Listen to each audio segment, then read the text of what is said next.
Now, next up in our gamification playbook is something I think that adds a competitive edge to your sales strategy, and that is leaderboards and rankings. Yeah, it's all about heading into that home stretch. It's all about racing down that finish line or climbing to the top. But here's the twist. It's not a virtual track or a virtual mountain.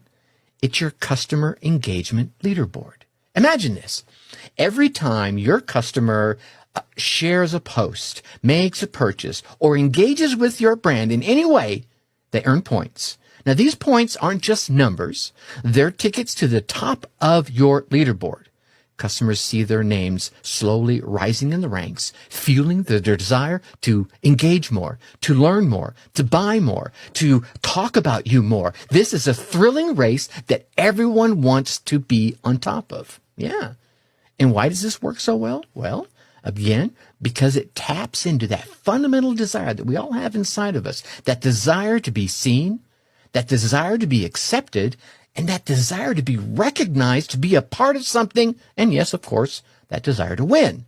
But when customers feel like they're winning with your brand, they're not just customers anymore.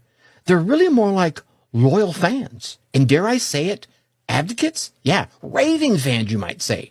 Remember, it's not just about buying. We want them to buy. I get it. But it's not just about buying.